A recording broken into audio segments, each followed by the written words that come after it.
electorate have come to harbor such profound concerns about your cognitive fitness?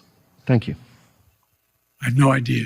A little bird told me that you said you might be resigning the job this year. Say it isn't so. Is it true? I don't know when I'm leaving. This is an honor and a privilege, and I love working for President Biden. President Obama. COVID-1 clearly originated in China, and we were fortunate to escape a major pandemic. So we really had to learn a lot more about the viruses that were there, about whether or not people were getting infected with bad viruses. So in a very minor collaboration, as part of a subcontract of a grant, we had a collaboration with some Chinese scientists. You know, as a public health person, I would think that the goal that I would see to really stabilize the system and therefore make it less of a crisis issue when you get to have a pandemic flu, which we know will again occur as was predicted, even though they're rare events, they do occur, is to get as many people vaccinated as possible. And what we foresee in the future is that influenza vaccine will be something that is essentially a routine vaccination for everyone. And if we then transition that into the universal vaccine, then you may only have to do that every couple of years and get people protected not only from seasonal flu, but from pandemic flu. In my mind, that's the end game. And that's good for the companies too, because they're going to know and predict that every year, the vast majority of the American population is going to get vaccinated, not having to guess, will they or will they not this year or next year. Hackable animals. You know, the whole idea that humans have, you know, they have this soul or spirit and they have free will and nobody knows what's happening inside me. So whatever I choose, whether in the election or whether in the supermarket, this is my free will, that's over. Free will, that's over. That's over.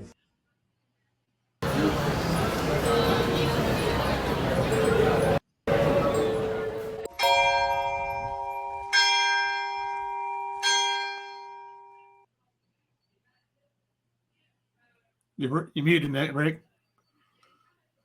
I have an awful problem with that. All right, ladies and gentlemen, welcome to News from the Pew, where we gather four of the greatest minds in Catholicism, and me, your host, Rick Barrett. I'm glad to be here, folks, and I hope you're all having a great time as well on this Thursday. I don't even know what day it is. It's Was that Thursday. a Twitter poll that came up with that four greatest minds thing? I'm just trying to pump up this. I'm trying to give us a. I was going to say greatest minds. I'm looking around. I'm not seeing that over here. I don't know, maybe in this side, maybe, but not over here. Well, when my book of branding saying four average guys and me doesn't really push too well on the confidence scale to keep people tuned in. Can we say we're sponsored by M&M this time? The non-sexy M&Ms. Hey man, as long as it's not Minnie Mouse in a pantsuit, I think we'll be all right in that regard. So everything is uniform and everything is ugly. That's pretty much the future they want for us. In clown world, you never think that Russell Brand would be the guru of common sense, but he had a great video on Tucker Carlson going after the M&Ms, going, you know what, dude, you're pretty fired up. I get a lot of stuff, but maybe leave this one alone. It's just more stuff that a bunch of woke MBAs from university think is the right thing to do to get them trending on Twitter, which is ridiculous. But we got some loaded topics for you today. So let's get to the biggest one, I guess we would say, is that Justice Stephen Breyer is retiring from the Supreme Court after of course a much longer than he should have been there. And now, of course, we have the Supreme Leader, Joe Biden, deciding that he is going to forsake any and all other comers except for a black woman. So I look forward to the final list of Queen Latifah, Lizzo, and a couple others ready to go as far as qualified members of SCOTUS. But gentlemen, we'll toss it to the panel. John, your thoughts on the fact that Justice Breyer is leaving now. And what does that tell you about midterms? What does that tell you about the feeling that they don't want to make the same mistake that they made with Ruth Bader Ginsburg, where she just hung on for too long? What are your thoughts on Justice Breyer leaving the court?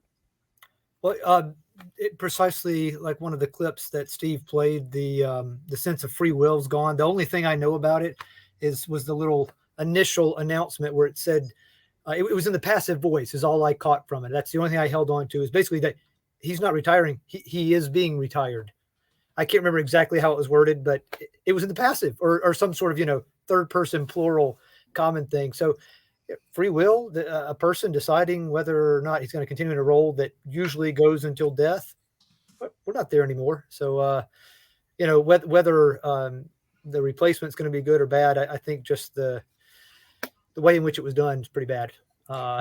Yeah, it does seem like he was. It does seem like he was retired early, in order so they could get, excuse me, a more qualified person in their mind. More qualified being more diverse, more POC, whatever the case may be.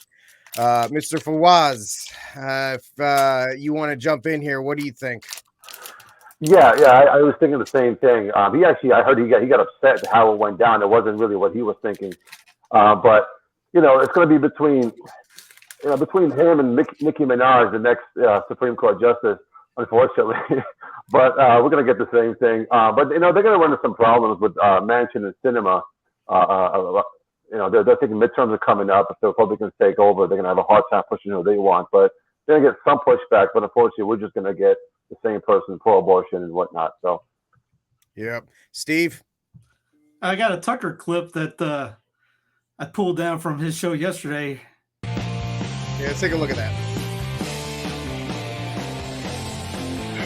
If you were anywhere near the Supreme Court in Washington this past spring, you may have seen a black box truck with New Jersey plates and a billboard on the side parked by the side of the road.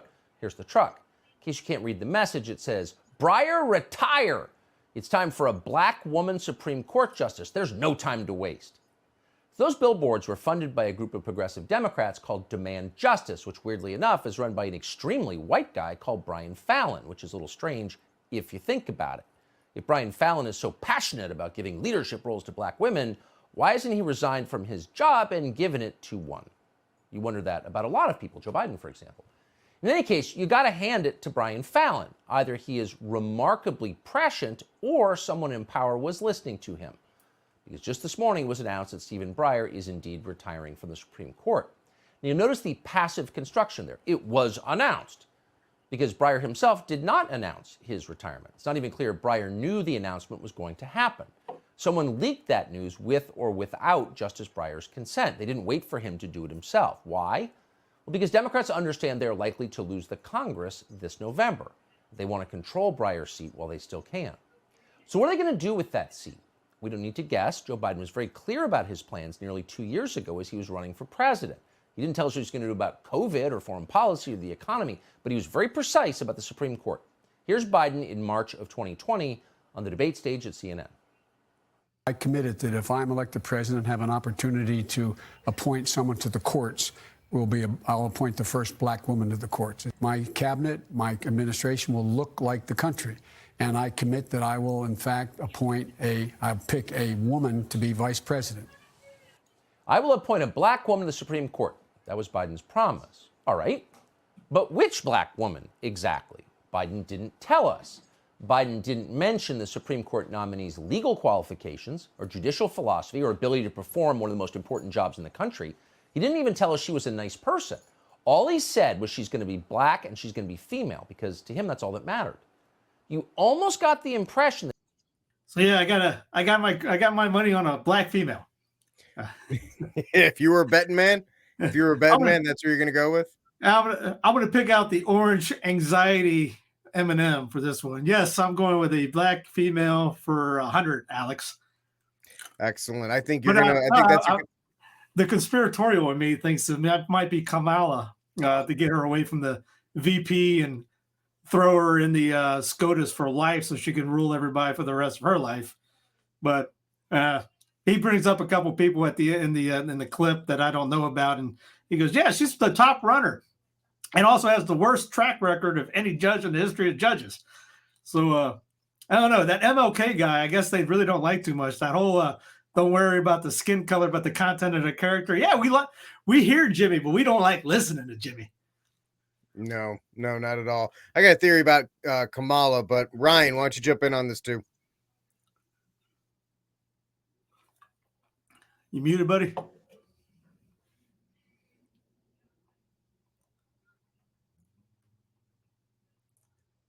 My ears must be broken. I can't hear anything. Oh, sorry. I had it muted locally as well as on the button. Anyway, irrespective of race or any other questions that they're trying to push right now, it's a good time for a Supreme Court justice to step down, for the left anyway, because then they're going to appoint somebody that they want, and then they'll be able to keep that the court, at least have that person that's going to go longer in the long run. So the problem with Supreme Court justices, they like to hang on both sides, right and left. They like to hang on until they're practically a corpse. Look at Rehnquist, for example, or in past. So Breyer probably would have hung on just because he's probably make it to the next liberal president to appoint somebody to replace him. He'd probably imagine. So I think it has more than the appearance of truth that he's being retired, as in we want him out of there. There was a great Twitter poll that went around, or not Twitter poll, but like a Twitter type of thing. The celebrity from the last TV show you watched, that's going to be the next Supreme Court judge. And so I said, hey, why doesn't he nominate, if he's going to nominate a black woman, nominate Kamala Jones? Because then they'll get the lefty politics they want, and she'll at least be easy on the eyes, unlike Breyer or Ginsburg or whatever. But anyway, that's just my take on it. I want Shaniqua. Yeah, no. Hey, Shaniqua there. I mean, that's neither here nor there. I've been Tucker gets into a great one when he talks about that whole Represent America thing, when he goes, where's the queer people? Where's the Indians? Where's the LGBT people? Where's the do we need like a black woman tranny LGBT or that's more identical, especially since you already got, I don't know, that guy named Clarence Thomas there, but he doesn't count as black apparently. No, he doesn't count. But I've been theorizing that Kamala's been on her way out for a while. During the holiday season, my joke was that she was the girl you didn't break up with before the holidays, so you were stuck with her through all the holiday parties, even though everybody knew she was getting dumped. Everybody knew she was getting dumped, but she had to pretend like it is. This is a perfect opportunity to dump her off. Now she can, because she'll be the checklist. First VP, first president of the Senate, first female, all these other kinds of things. Even though people think it's almost preposterous, these people, I wouldn't put it past them to dump this woman off because she's just so unlikable, and she just does not know how. She doesn't have the ability to speak publicly, and she can ask her stupid questions on the court, and everybody will be like, "Oh, she's such a brilliant legal mind." While she's asking like, "What color are your shoes?" And so that's why we have to overturn this law. We'll see. I'm sure you covered, was it the Chamillionaire the God or whatever that was? Oh, Charlemagne. Charlemagne Yep. the God. Yeah. Yep. That interview. Yeah. That was probably one of her better ones. That's the sad part. That was probably one of her better interviews, because there was another one. I'm sure we all heard the clip of her where she explained inflation, which was prices are just high. And then she kind of stopped halfway as if to be like, line, because nobody was feeding her the lines, or the teleprompter broke. It was actually pretty awful, but very entertaining at the same time. So, but it's going to be boring. Probably she was high, actually. And I mean, she's the one that got out there saying that, she was high in college listening to a Tupac album that hadn't even been released yet. Yeah. So, Don't hate on Tupac. No, I think Tupac would actually make a better Supreme Court justice. I think She's the only person who keeps failing upwards. I mean, it's just incredible. She keeps going up. And, going back to Joe Biden, with the whole, with the Afghanistan pullout, among other things, he knows he's a one-term president. He's just going to keep pushing all of these things so history can remember him as the social justice warrior president that he thinks he is. I love his tweets. Have you seen his tweets? I try not to. He talks about how it's been the greatest job recovery in the history of job recoveries. I mean, every day you look at it like he could probably put out that I'm better than the 27 Yankees, and he would probably believe it. course, he's about the same age as the 27 Yankees, so he has firsthand experience at that knowledge. But it's going to be a boring Does this thing. M&M look sexy to you? It depends on how hungry I am. You can't ask me. You can't ask me. If I'm hungry, yeah, it's gonna look pretty good. Has flat shoes now. Yes, she has the softball coach look. She's going with the softball coach look instead. I'm sorry, our culture has devolved into the sexiness of M&Ms. And that's what we talk about and stuff like this. We go wherever the conversation takes us, wherever it seems to go. And hey, people are outraged about the M&Ms because it's just a piece of Americana. I won't lie, these are terrible, but I'm doing this for everybody else. You don't like M&Ms? Wait. You don't like M&Ms? Dude, I'm basically trying to get away from all that junk food crap. And so, I mean, it's probably not good for you, is what I'm trying to say. Well, that's a totally different topic. Not being good for you and not liking them are two totally unless I'm now a carnivore and I'm eating people with these M&Ms. But if as long as it's keto, right? That's all that matters in that regard. I think it's all keto in that. But before let's keep moving on before we get into the ins and outs of Reese's Pieces versus M&Ms. Who knows? Maybe we would. ET phone home. Yes, yeah. Let's talk about the truckers, the Freedom Convoy up in Canada. I know you got a clip for us too, there, Steve, that we can check out because this thing's actually getting more interesting as we see it.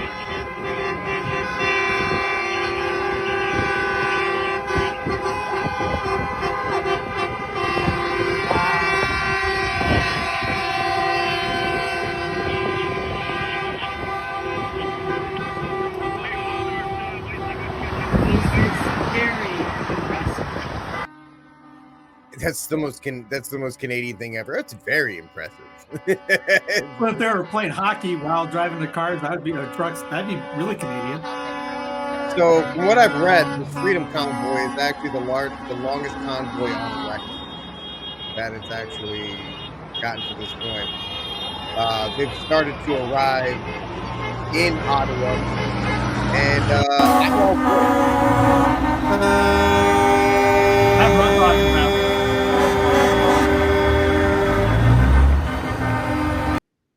line that close to 90% of truckers in this country are vaccinated, like close to 90% of Canadians. I apologize for everybody in Canada. Over the past many months and years now, Canadians have stepped up to protect each other, to protect our frontline workers, to protect our elders, to protect our young people, to protect people like truckers who are putting food on our grocery store shelves.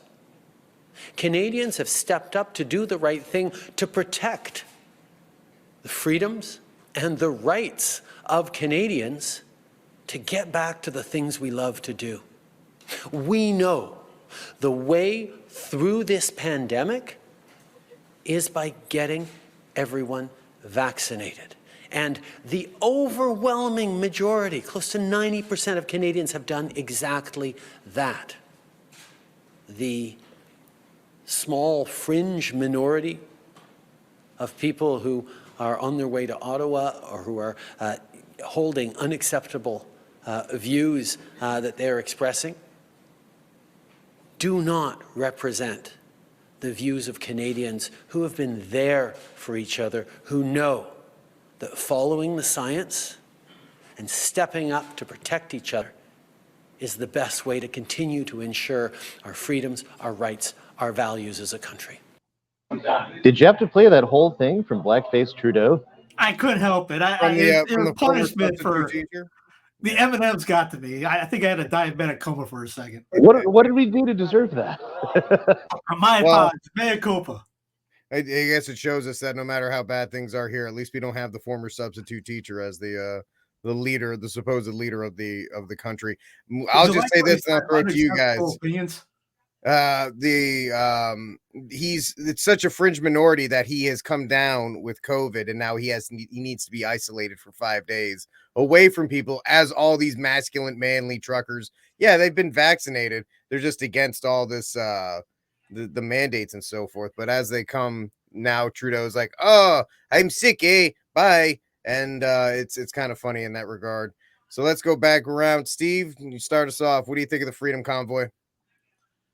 I like it, but I know I said this before when they all were shutting down or stopped threatening to not do anything, was it's playing into their hands because they want this to basically stop. Because if you look at the WEF and the net zero carbon idea is to get rid of the trucking industry. And just like the airlines, they were talking about the new planes coming in with net zero, and maybe that will kill the flights. And with the 5G thing that we brought up last time about the landings, is they do want to stop travel in that sense. They do want to stop the truckers because they spew off the carbon that they want to. They say that they're wanting to protect us from the dangerous carbon dioxide. They want that to end. They don't want us to be eating whatever, or living with anything. You look at what they said, 2 years ago with, you own nothing and be happy.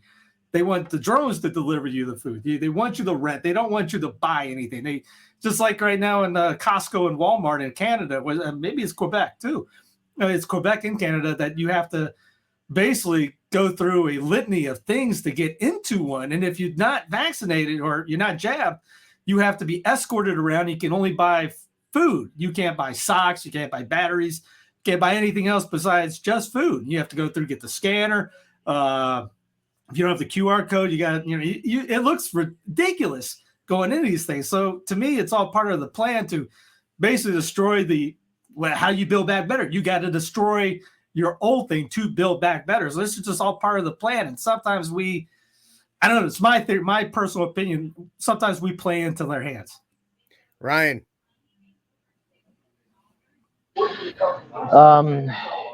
Yeah, there's different. I mean, every protest is a mixed bag. On the one hand, you are putting yourself out there. You are showing that you care and that, we do not support this thing that you're doing, and do get a big public demonstration. On the other hand, you also mark yourself out and they know who to go after because it's not really going to change anything. And I'm kind of torn myself. I'm kind of torn myself between the reality of, it's like, well, you got to have some kind of civic, presence to show that where we're at here, what we actually believe. But on the other hand, there's a bit of a fatalism. It's not really going to change their minds. What's really going to do it is the refusal to comply. So you can do all the demonstrations you want, you can get up your banners, but it has to be the refusal to comply. If 90% of the people refuse their MAGA-vax or their Brandon boosters or what have you, that it would stop. If 90% refused, it would stop. And the same thing is true with everything else. If the vast majority of people say, we will not go cashless, we will not do wear the mask, we will not do our, get our carbon credits and eat the bugs and live in the pod, it won't happen. But if everyone goes along with it and a few people protest, it's going to happen anyway. John.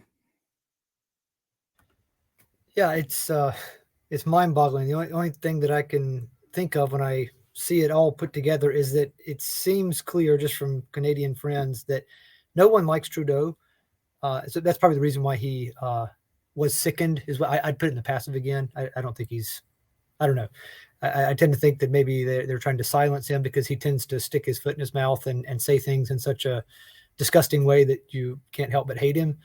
So I tend to think that he's probably, been retired for a few days. Let him just learn to stick to the script because maybe he went off script or something. But surely most Canadians don't appreciate his snide remarks and don't side with him, whatever they are thinking about, viruses and whatnot right now. I'm just trying to wrap my head around it. I really don't have much to add except that it seems like there's a huge disconnect. I don't think 90% of Canadians are of the same mind as Trudeau, no matter whether they got a few jabs or not. So I'm just trying to understand why Trudeau's allowing the country to crumble under him and why no one's calling that out. So that's the only thing that sticks in my mind about all this is there's something more than meets the eye. There's something behind the scenes that doesn't add up, and I'm still trying to work my head around it. Mr. Fawaz. No, I'm reminded of a few years ago when Trudeau came into a meeting and sat down to try to shake the hands of the president of Brazil, and he completely ignored him. I think that should be the approach of Canadians, just ignore this, what I call the vanilla Obama. really, I feel really bad for these truckers. They're doing the best they can for their families. They're talking about following the science. They're talking about somebody sitting in a truck by themselves the entire time. And Omicron literally just threw out the window anything that we knew about transmission capabilities with the vaccine. So there's no science behind it. He got COVID. It just was not a coincidence that they're heading over there. You know, these politicians are using COVID for themselves. And every single time they're in a bind, oh, I got COVID, I got to go hide. And the last thing I want to say is this. I do agree with Steve in this, in the fact that if you want to restructure the entire social and financial structure of the world, first you have to bring everything down to its knees. This is going to exasperate the supply chain issues and it cause civil unrest. In order for you to do that, you're going to have to do that for you to bring in a new structure, and the government becomes a solution to the problem that they've created themselves.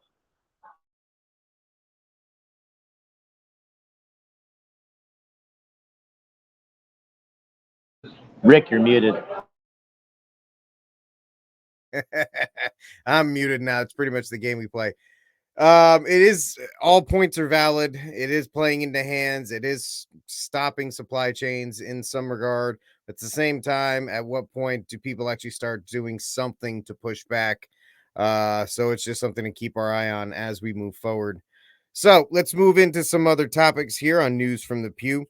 We had this break last week. Apparently, Pope Benedict the 16th admits, of course, these are the headlines from Yahoo, admits to being at a meeting in 1980 to discuss abuse. And former Pope Benedict's private secretary recently admitted to a meeting in 1980 where the Pope had attended, where the church officials discussed a priest's abuse, accused of sexual abuse.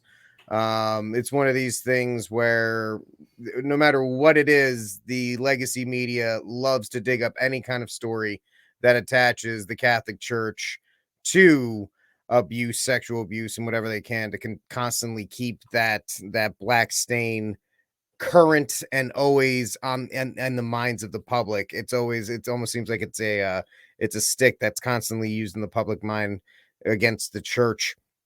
So we'll just throw it around. We'll start with John on this one. John, what are your thoughts on this? Have you heard the story, and what do you think about it? Timing is everything, it seems to me. Again, why this is being dropped now and what it has to do with the world at large. It's hard. Again, it's hard for me to know. It's just something from 1980 when, yeah, he's a cardinal and yeah, he's highly placed, but I don't know. I'm always looking for ulterior motives and things like this because we're talking about the same Pope who spent a good decade, if not more, trying to convince John Paul II to clamp down on these things and on particular people, actually. And the one who, also referring to then Pope Benedict, who was punishing folks who were then permitted to run much freer, at least for a few years, under Pope Francis. So why this is being dug up now, I don't know. I'm not privy to it, but there's some ulterior motive, clearly, because otherwise what happened at a meeting in 1980, it makes no sense to bring it up now. So I'm wondering what else is out there. What's the next shoe to drop on that? Fawaz. Thanks, Buff. Yeah, I very briefly saw the headline that he had attended the meeting. I don't know too much about the subject, to be honest with you. But yeah, I did hear that Benedict did spend a lot of his time trying to clamp down on the abuse. It's kind of weird that they're going after a guy who's over 9 years old, has been the Pope for a long time. So I'm just going to defer to you guys for this information. Ryan. There's a lot that could be said one way or the other. One, it is odd, the timing of this, why this is coming out now. Benedict was a bishop for a very short time when he was the Archbishop of Regensburg. By the admission of people who love him as well as those who do not, he wasn't a particularly good bishop for a number of reasons. He was an academic. It wasn't really suited to him. He wasn't particularly pastoral, etc. We can go on about this or that. At this time, so even if we take all this as true, right? it's not really defensible, but given the times, it was the standard. There was a standard of laxness when it came to these things, so that even though it's in clear violation of canon law, the 1917 Code of Canon Law was very stringent about what to do in cases, say, where, like in one of these cases that was brought to Ratzinger as Bishop of Regensburg, the priest who's exposing himself in front of a minor. That's clearly a delict against the Sixth Commandment that outlined in the 1917 Code, which was enforced at the time, and that clearly gave the bishop all the tools he needed to deal with these people. But the other thing is that in every one of these dioceses, there were priests going to bat for these people and saying, no, no, no, no, this is a more complicated thing. We can't just do this. And we gotta, I don't know, deal with it carefully. And then to cover the tracks later, a lot of these bishops like Carlson, who was a canonist and knew very well what to do, is out there like, oh, well, we didn't know. Of course they knew. The question is, how did Benedict interpret what was going on? And as Cardinal Ratzinger, and we don't know that. And he might have just been along with this culture of laxness because, he writes himself in his own writings about changes that came to him as a churchman.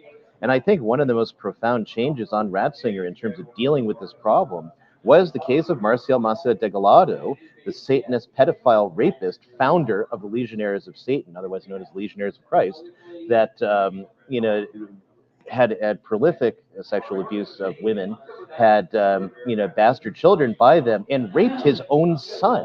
His own son is on TV describing the sexual abuse that Marcial Maciel de Gallardo put on him, and it was Ratzinger who was profoundly moved by that, by what he had seen, and he became very much the enemy of all these people. So I think, we have to, if we're going to take into that, yeah, he wasn't a good bishop, and he let these things happen. You have to take the whole story in, which also includes what he did later, and that's the part that's not getting reported in this news report. So I don't think the defense that, well, we didn't understand back then really works for him, because they did understand. He was just part of a culture of laxness, and he got shocked out of it. That's kind of my view of it, to becoming the attacker, the scourge of criminal abusers whenever he possibly could, even though he had to fight the church hierarchy to do it. That's why the Legionaries of Satan are still in order in the church today, is because they had too many rich and powerful friends in the hierarchy that they'd been paying off for years, and Benedict felt that the most he could do was put Marcial Maciel out to pasture. Steve, what do you think?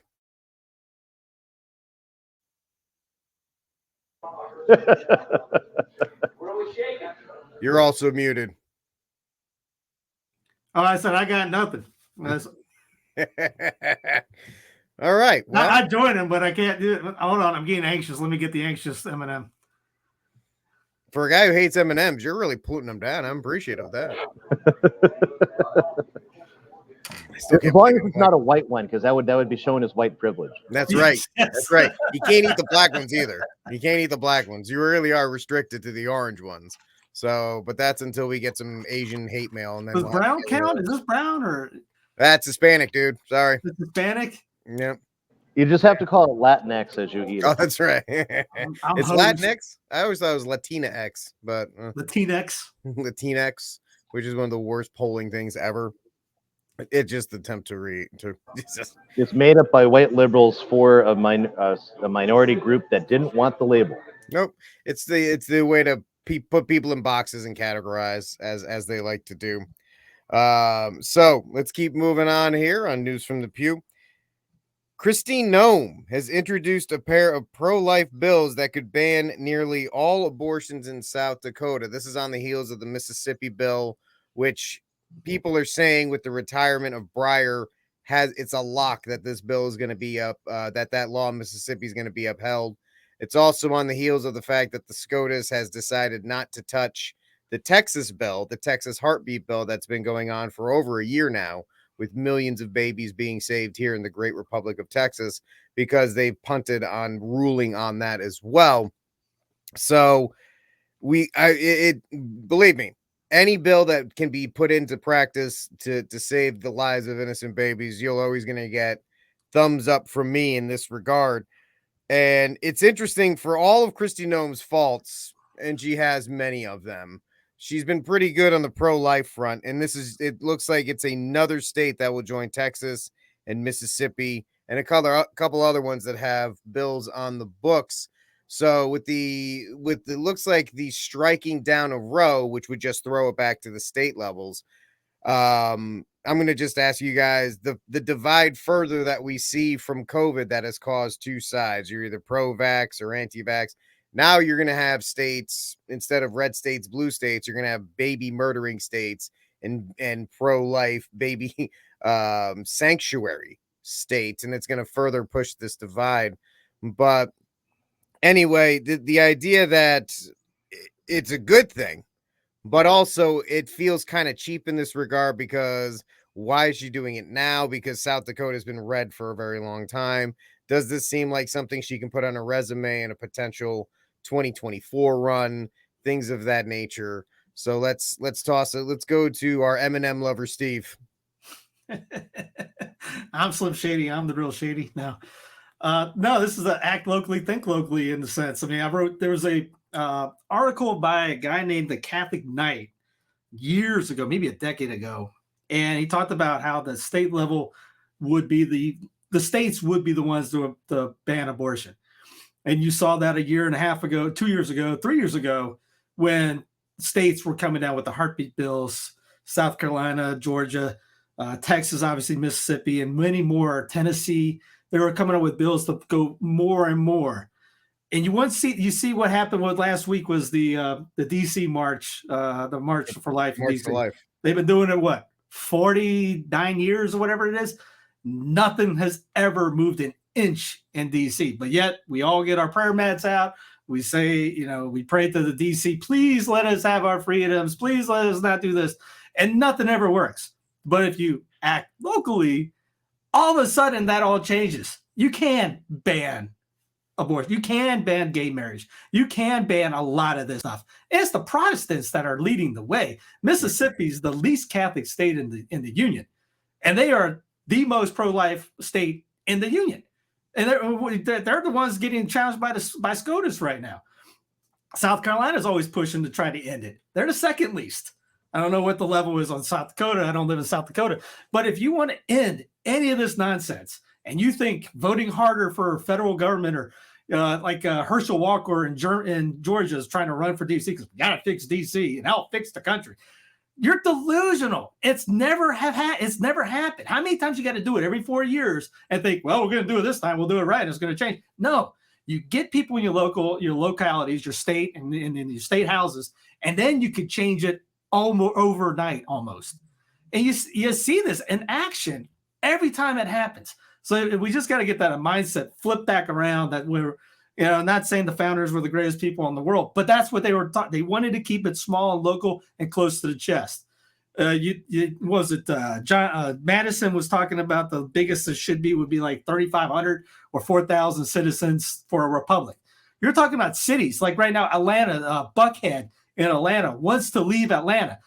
So that's another level. You can even break it down even more. Cities should secede from other cities to make it smaller. New York State doesn't need to be associated with New York City. New York City should break up so that you can act locally and do things. Right now, our representation level is like one representative for 900,000 citizens. If that's not taxation without representation, I don't know what is.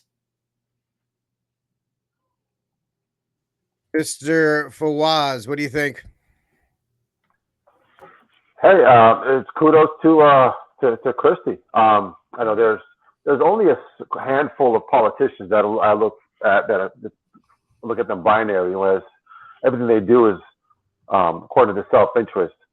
With her, she has some mistakes, and kudos to her. Correct me if I'm wrong, but I believe this particular bill is two bills. It's one to ban, it mimics the bill of Texas to ban abortion after the heartbeat, and the second one was the telemedicine, to where now you have the opportunity to kill your own child in the comfort of your own home.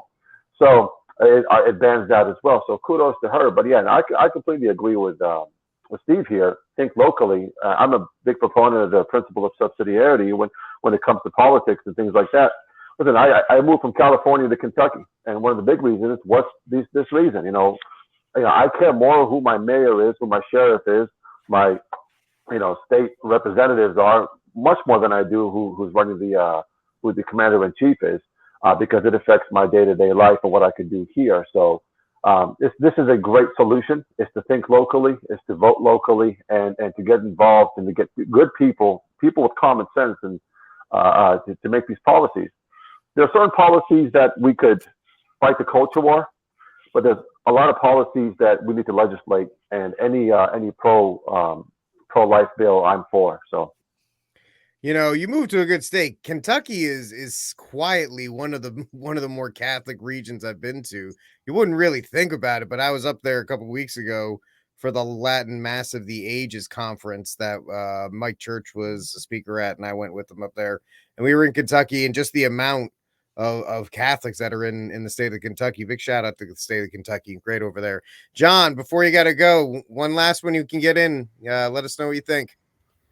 Yeah, I mean, exactly what Fawaz and Steve have been saying. The only thing I'd add is that there's also like a theological and philosophical element to why it's the right path, what Steve was describing in more detail. And, people like to talk about how Aristotle said man's a political animal, and St. Thomas calls man a social animal. The idea they had in their minds, a political animal for Aristotle, is not one that means you need to be part of some sort of conglomerate that's 330 plus million people, who knows how many. Even the states are really, in a certain sense, too big for their britches, but you do what you can, I guess, given the Constitution of the U.S. as well. But yeah, exactly. So working locally is actually, we're going to see, as Steve said, more victories. And so like even psychologically, we're going to take that and do better with what we're doing locally, because we're going to be able to see whether or not what we're doing works, even just kind of on a civil level, spiritually, like what do we need to do to prepare for this sort of fight? Because I mean, it still is one of the 4 sins that cries to heaven for vengeance and all. And that's why I've never been, I'm not against the March for Life, I guess I'd say, but what does going to DC, what does that accomplish compared to, going to an abortion mill every Saturday or as often as you can and praying the rosary right outside of your local abortion mill, offering to do things there at crisis pregnancy centers right there in your town, your town nearby. I mean, that's the sort of stuff that just philosophically, it fits the way we work as human beings a whole lot better than trying to work things up from the federal level, or I think even taking a trip to DC to do something. So that's just what's on my mind about it. So before John leaves, John's our expert on St. Irenaeus. And why don't you let us know what since we all take time to plug our own stuff at the end, why don't you give us your pitch before you head out and let us know where we can find you, support you, or what courses you're teaching and so forth, John, before you head out. Well, yes, I'm going to do a patristics course on St. Irenaeus coming up soon. And the thing that strikes me as providential about the Pope naming him, I think it's the 37th Doctor of Unity, as he calls it. I was just looking up. It's at the very beginning of his Against the Heresies, where he's talking about unity, and he actually it's funny. And the paragraph that is one of the ones he's most known for, he's got the word in Greek, granted, but the Latin translation of it was out pretty early on. Guarding tradition, the actual words there. It's unbelievable, but such a brilliant mind and such a good holy man. But one thing that he was big on, being as he was a sort of disciple of St. Polycarp, was just the importance of the local bishop. St. Polycarp is the one to whom St. Ignatius wrote and said, if you stick with the bishop, you're with God. St. Ignatius' letter to Polycarp was so big on that. But in regard to St. Irenaeus, it seems like there's something almost providential about Pope Francis naming him a doctor of the church. Whether or not Pope Francis realizes how timely this announcement is, I doubt it, perhaps, but I think there's a lot we can learn from St. Irenaeus that would really, he was known as a great apologist of his day. So as far as debating the new schisms, religions, and heresies that might come up, and he dealt with them all in his day: schisms, new religions, and kind of Christian aberrations or heresies. He's the one to go to. So I think there's a lot we can learn from him. That's why I'm excited to be offering something about him soon. I love Excellent. Polycarp's line to Marcia. You are the firstborn of Satan. Yep. I guess he didn't want to accompany him. Not to the edges, not going out to the edges. So, but yeah, John, thanks for hanging out with us, and we look forward to talking with you next week. Take Appreciate care, it, Ryan. gentlemen. Thank you. God bless you. God bless. Ryan, your thoughts on Kristi Noem, thinking locally, all that jazz. I mean, I can only echo thinking locally and whatnot, but the one thing in terms of classical political thought in the Catholic tradition is that the public authority has to confess, has to uphold natural law and the truth of what's revealed in divine positive law and natural law, and how it's expressed in like common law and whatnot. The public authority has to uphold these things. So it's one thing to say, yeah, think local, act local, and I'm all for that. And actually, my own political views are to completely dissolve everything, dissolve the union, dissolve everything down to like a city-state level, basically, and have common agreements for defense. They have very little that a government will do other than a certain organization and upholding of law. But irrespective of that, it's one thing to say, yeah, we got to bring it back to the states because that's what will happen if they overturn Roe. But on the other hand, we need, the public authority does have to confess the truth in terms of the natural law that abortion is illegal. And, regardless of the subsidiarity, and this is prosecuted at the state level, and the states kind of organize that better. But that's really the way it has to work if you're following political Catholic theory. So unless you believe in dissolving the federal union, which I am all in favor of, and I know that's American heresy to some people, but I'm sorry, I don't think the Constitution was the greatest document that's ever I written. think Rick and I will like it. Yeah, so but basically, yeah, it's like unless you're in favor of that, you can't simply stop and say, well, let's take this to the state level. Government doesn't have to be involved. No, the federal government, if it's going to exist to be a just organization, it has to uphold natural law. You're muted, Ricky. I don't like this button. This button, it's just like my death fight every day. It's even worse on my radio show on the Crusade channel, man. It's a point where my producer's like, don't touch it. Just breathe into the mic and deal with it. Two thoughts, and then we'll move to our one more story. I'm a proud member of the Texas nationalist movement here in the great Republic of Texas. I am all about secession. I've interviewed Don Huffines on my radio show. He is a convert Catholic. He homeschools his kids. I'm all in on him. He's all in on the idea of if Texas passes the Senate and the House, the Texas legislature, that it should be signed. I am 100% with Ryan, with Steve, with everybody. The federal government is nothing more. It's nothing but a vacuum cleaner. It exists to suck the money and life from all of us to keep itself going, to perpetuate its own existence. And finally, I'll probably say something very unpopular, but I believe it, and so I really don't care. I think the March for Life at this point is no more than a social event.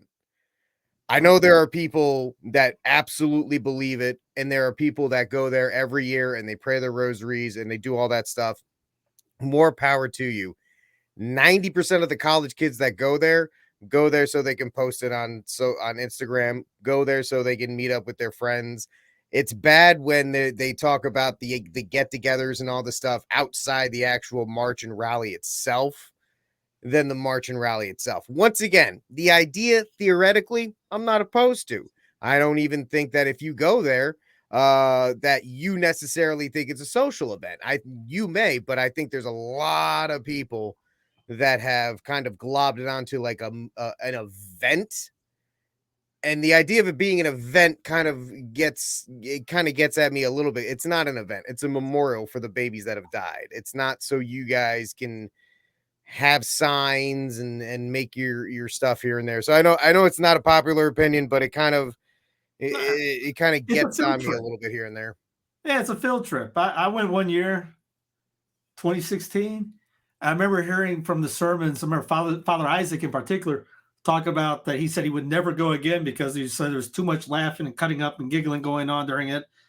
And Megan, my fiance at the time, that wife, she asked me to go. I was like, all right, let's go. Literally the day before. So we drove up the next morning and drove back. We had a marriage class next day. I was a zombie. Anyways, we're walking around and hear all these people chatting, giggling, funny. It's high-fiving, blah, blah, blah. And the best part of that march was there was a section where they had a sign and the lady on the bullhorn going, "Remember why you're here." And the sign said graphic images coming up. And it showed those, babies being pulled apart. That was the best part of the march. There was no giggling. There was no joking around. You were focused on what you were there for. Before and after, I saw people running to the Jefferson Memorial to take photos. And, hey, let's get a selfie doing this. But that little gap, though, was the best part of the march. But I bet people hate. I remember hearing a couple people complaining about it. Going, what are you here for? Are they giving away Coke and popcorn or something? Why are you here? What did you come to see? They're giving away M&Ms.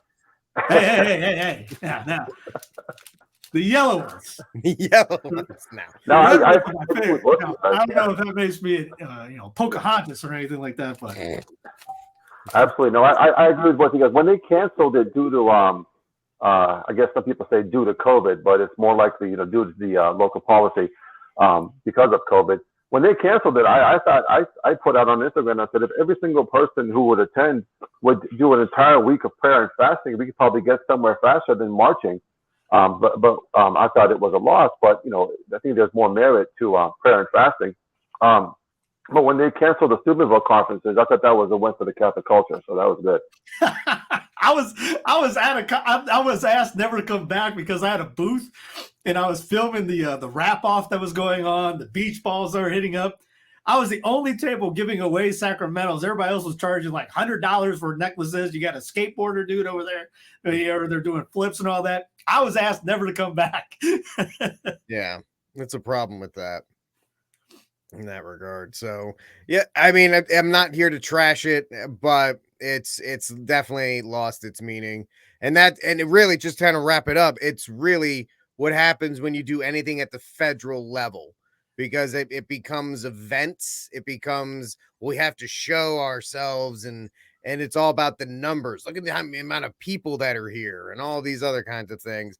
And once again, it's analogous to this. It's just like when you see these third parties, like the Libertarian Party, which I affectionately call the Losertarian Party, big fire of a party.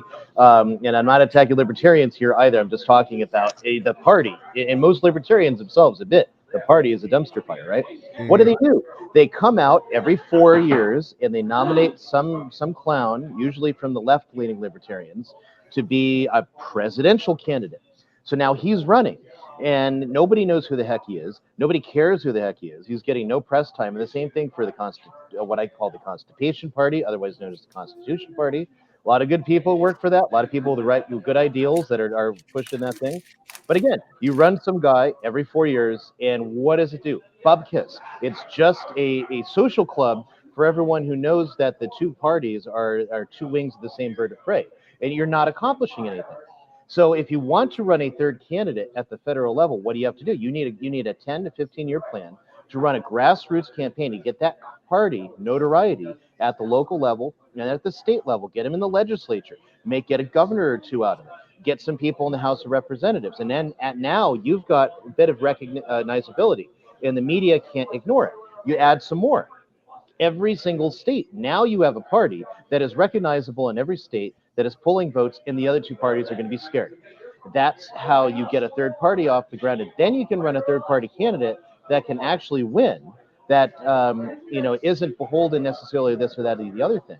That's the only way you can make that work at the federal level. Now, I'm not even in favor of that per se. As I just mentioned, I'm in favor of all outright secession and revolution and everything else. But beside that, the reality is, if that's how you want to play at the federal level, that's what you've got to do. But nobody wants to do it. Everyone wants to do this kind of support group vote for some third party that nobody knows or cares about. And that's not a way you're ever going to win. That Ryan, sounds a lot like what the Green Party, though. Sounds a lot like Ryan. You're talking about what UKIP did in for the independence movement in England. It took Nigel Farage 20 plus years to get that sucker going, and it was a lot of time where it was just him and one other guy. Everybody You thinks have to that, be able to see but you have to be in for the long game, and nobody is in for the long game. Everyone wants immediate results. I want this, and so you're going to start voting for this party. Oh, but they're not getting results. I feel like I got to get the Republican in because otherwise some pinko commie Democrats going to get in, and then that's where we're losing. Nobody wants to do the hard work, spend the money, make the sacrifices, and build something. Everyone wants something instant, and you're not going to get anything instant in world events or politics or nation building. It's just not going to happen. It has to be a long-term thing, and that's the thing. Our enemies are in for that. The left and the communists, they are in for the long run. They play the long game. They eat, drink, sleep, and breathe communism. They get up in the morning. That's what they're eating for breakfast. That's what they're eating for lunch. That's what they're talking about. That's what they're thinking about with their welcome copies of Marxist, Leninist political philosophy. And that's what they work for. And if they're going to die and not see it come to fruition, they're confident the next generation they've trained up will. We're more like, well, I just want to go back to work. I just want to go back and smoke. Rick, I'll give you an unpopular one that current affair unpopular. There's a vortex from Real Catholic TV days where he goes, the title of it is See You Next Year. And he talks about the March for Life, and at the end of it, everyone goes, see you next year, because they know nothing's gonna change, and you'll see you next year. And it just goes on and on and on. Nobody's saying this is the one. We don't ever want to see you again because we're ending it this year. Yeah. They always got a new plan already for next year. Well, the problem is, and then we'll finish up on that, unless Fawaz wants to get in and let us know what he thinks on that. Please, at any time, jump on in like Steve. But It's Steve's the on M&Ms Steve's on a sugar combined rush right now, so with we'll give him the benefit of the doubt on that with the M&Ms. But all seriousness, anytime you get involved with the federal government at any level, it becomes a money-making scheme. It becomes some way where it's like, oh, which is why, like Texas, we have a Texas Right to Life group here. And I'm a part of it. I support it. They do pro-life bills and stuff like that, but they really don't, because as soon as abortion is gone here in Texas, they're out of a job. Same with the people who organize the March for Life. Once again, I'm not personally attacking you or a microaggression. It's just to point out, when abortion goes away, you guys have to find something else to do. No one's going to go to the March for Life if abortion is outlawed at the federal level. And so that's the thing people have to look at, is that at a local, all of these things are moneymakers, obviously, because people have to run them and stuff like that. But the larger you go, the more full-time a job it is for these people, and the less inclined they are, like Steve was saying, see you next year. Sign up for email updates and we can get you a booth, or whatever the case. We can get you a group rate or something like that. And it's just stuff you have to be aware of. So if anybody has any final thoughts on our trashing of the March for Life, please jump in. Something that a lot of people don't know. I had lunch with Nellie Gray, the lady who founded the March for Life, way back, probably about a good 21 years ago. And she was a great lady, absolutely committed to the unborn. I mean, it wasn't a job for her. She said she didn't really make any money off it. She sacrificed, she fasted, and she was a traditional Catholic, right? And as she went to the traditional mass, she supported all the traditional mass society she could. So her vision of it was people committed to ending abortion. And so that's why, I don't even like trashing the March for Life, because I know there's a good number of people that are very committed, that are a part of it. But I think they have to be willing to accept the criticism that it's not really accomplishing anything. Maybe it's time to think outside the box, right? And how can we make Nellie Gray's vision of, like I said before, with our enemies, being committed to eating, drinking, sleeping, the victory of Christ the King, and the upholding of natural law, thereby eliminating abortion and other evils against natural and divine law.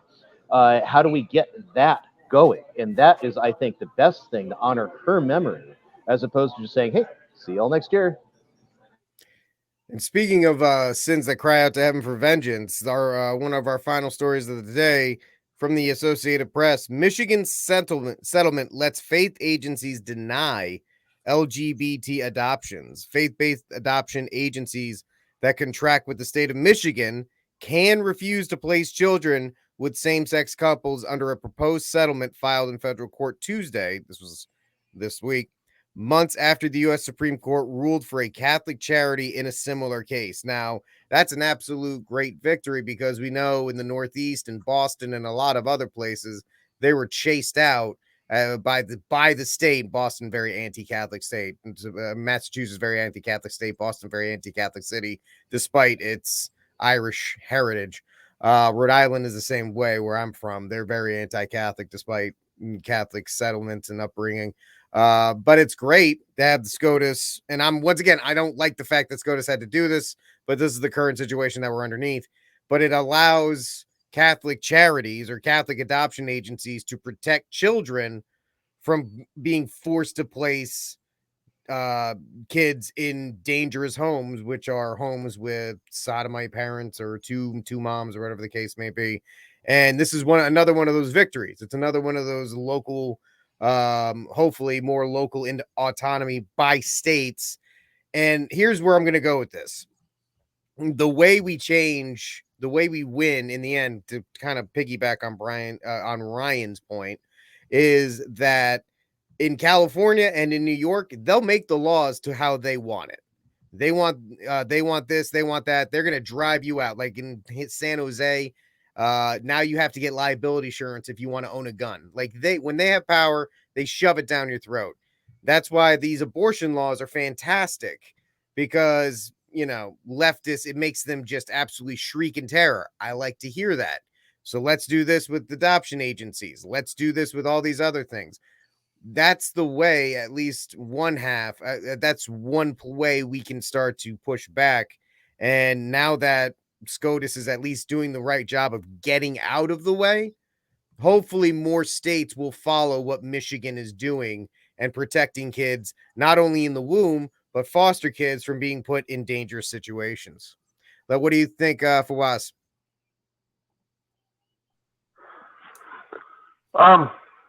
No, I completely agree with you. Looking at the abortion issue, I think it's been going on for such a long time that there was, a whole generation of folks that saw the negative effects of that, and the hearts started to change in generations. Young people are more pro-life now than ever. And when it comes to this issue, I think it's so new to folks that they haven't really got to talk about playing a long game. I think you're right. We need to continue playing like this. The left does that, like Ryan said. And I think we need to continue to play the long game in this. I don't think people can really see the negative effects of, because, it's not really talked about, two moms and, sodomite parents raising children. I know I have a friend who they just adopted their third child in South Korea, came back. I think adoption is a beautiful thing. So I think in this case, once people start seeing the negative effects of that, hearts will be changed. But right now, we need to legislate these things and nip them up, right from the get-go, so that we don't have these situations of these poor children being raised in unnatural families. Unmute, Steve. I think it goes with the whole divorce from DC idea always, and that you don't want to be judged by ruled by just judiciary, as Ross Duton talks about. But yes, I agree with what you said, but we've lost the culture war so badly that, again, we go back. M&Ms are in the news for being sexy or not, or trans are talked about and being voted on, or what's his face in California, Bruce Jenner. Jenner, sorry, Kate. Yeah, Bruce Jenner. Yeah, he's the GOP hope for the future to get out of gruesome Newsom. And look what it's so backwards that we're actually pulling for people with disorder backgrounds or lifestyles to quote unquote save us. In Colorado, they got trannies and gays running the states, running the seat, gubernatorials. We're going to get creamed in the coming years, and we're just so weak and terrible, all of us, on saying anything, doing anything against this, going to abortion clinics, saying anything about the LGBT groups, standing up to them. They're 2% of the entire population, and they're like bullies in the playground. They just beat us up, and we can't say anything back to them. Or online is they just run the ship. They run society. You can't turn on TV without seeing washer and dryer commercial that shows two guys. And my wife looked at me and goes one time, and she goes, I can't believe it. I can't turn on anything. And there's something on here. She likes FBI, the show FBI or special FBI something. There's a gay couple in that too. It goes back to that book, After the Ball. They got their nose into it. Now it's an everyday thing, and we're never going to get out of it. Mm-hmm. Ryan. Yeah, I think in general, things like this, it's like the left wants to have it both ways. They want to say that the business has a right to kick you out if you're not wearing a Fauci diaper on your face, and they want to have the right to kick you out if you haven't taken experimental medical treatment, but they don't have the right to kick you out or to say that I won't serve you if they're going to come in and ask you to bake like a trans cake or a coming out cake or whatever. Or again, people who want to say, yeah, we don't want these people, we don't want to serve these people in this particular way, like a wedding planner or a wedding photo person. Like, look, I'm a Christian, I'm a Catholic, I don't want to take photos of your gay wedding. Sorry, that's my business. I'm putting my time and my work into this. I have the right to say I'm not going to give you service. And the state wants it both ways, and you can't have it both ways. So either we respect the propriety of people's religious identity and what they want to be working on, what they how they choose to to apply their work, or we don't, and it's one or the other. So that's just the reality of the situation. You can't get around it. You either accept that a business has the right to accept and refuse service to certain individuals, or you don't. The government, as a rule, because it is the state shouldn't discriminate in certain respects, but again, upholding natural and common law. So that's where, of course, the American system runs into problems, because constitutionally it can't enshrine natural law. It's only American positive law that matters. So that's where you get the problems. But I think this decision, though, is a win for, especially if you're a faith-based organization.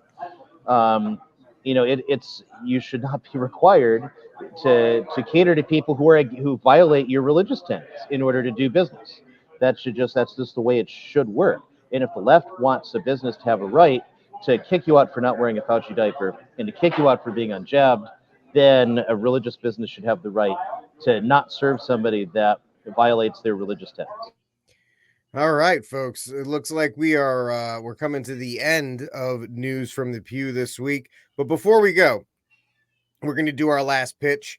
But we're going to throw it to Mr. Fawaz here because he wasn't here last week for our pitch. And he has a virtue he wants to focus on because he runs the Holy 40 Project. And he'll tell you all about that when I toss it to him. So, Mr. Fawaz, take it away, sir. Oh, thanks, brother. Yeah, so the virtue, I think, for the week that I really want to focus on is going to be clemency and meekness. And more specifically, attacking temperance and anger as the capital vice. And under that, the daughter, anger being the unmoderated, just this inordinate desire for vindication that's not moderated. And then under that, the daughter of that is contumely, which is speaking injuriously of others because they offended us in some way. I think a lot of times what that does is it satisfies the lower faculties, the passions for the moment, but it doesn't manifest any real change. Whereas, like St. Pio would tell his spiritual children that no battle can be won without prayer. I think if we took time for prayer and fasting for other souls who are committing these injuries, whether they may be in the hierarchy of clergy or public folks who hold public office. And it's hard to do that because of our lower faculties. We're disordered according to our faculties. And I'm reminded, I did youth ministry for over 10 years. And a lot of times these teenage girls who are just completely run by their by their passions would come in, and then they would just start talking about, a best friend who stabbed them in the back, or this boyfriend or something. God knows what happened. And they would just spew out vile against the individual. And I would say, okay, let's stop for a second. Why don't we say 3 Hail Marys for that person? The amount of time it took them to calm down to actually utter 3 Hail Marys for the individual was difficult for them to do so because they're just so riled up. And I think there can be a lot more changes in the individual and in society if we actually pray for people and have meekness and clemency rather than and if it's going to be anger, it needs to be rightly ordered, and it needs to be just anger. If there's going to be conversation between individuals about that person or about the situation, I think it needs to be done under, okay, how can we have effective policies, or how can we get things going rather than it's just being a sewing circle among effeminate men. But I think that's the virtue of the week is clemency and meekness towards other souls. That's very good. So, gentlemen, whoever wants to jump in on that first. I was thinking of St. Francis de Sales in a couple days, so I was going to bring that up and hope that Ryan would take the ball after that one. But there was a great line from Francis in the book Gentleman's Saint. I can't remember the lady's name, where they take his hat, and I guess in French culture that was almost like an insult. And he goes, now what are you going to do about it? Your religion tells you to turn the other cheek. And he goes, I know what my religion says, but I don't know if I'm going to do it. Yeah. And they handed the hat back afterwards. Yeah. All right, Ryan. Yeah, just that I've got, so I run Mediatrix Press, mediatrixpress.com. A lot of great books in the Catholic tradition, and we're geared explicitly just to recovering old books, translation of older works, and getting them back into print for the Catholic tradition. And so that is what we are aiming at. We try to stay out of various politics. There are more competent people taking on those questions, two questions, whatever. We don't deal with any of that. Just putting out good books for the Catholic tradition, which are for all Catholics. Doesn't matter which side of contemporary issues you're on. So please do check us out, mediatrixpress.com. Let me combine my last two with my last pitch and the virtue that we're talking about here. I run an organization called The Armed Catholic. You can find me on Instagram, The Armed Catholic, or thearmedcatholic.com. And meekness is something that is difficult to talk about when talking about self-defense or situations where if you're out of your house, if you're out and about and something happens, that you must remain meek, to not let passions overtake you because you have the ability to defend yourself and take other life. So it's something that is definitely a virtue that most Americans need to work on, because we are all about vengeance and pride, and I can't be insulted by anybody else, or else I'm going to go John Wick on you and get my vengeance. So it's definitely something that we all need to focus more on, because it's something that's very counterintuitive, especially here in American society. It's a great virtue that we need to continue to work on, please. So thank you for that. Looks like we are done today on News from the Pew. I want to thank you for hanging out with us. For Steve and Ryan and Fawaz, I am Rick Barrett, and we will talk to you next week.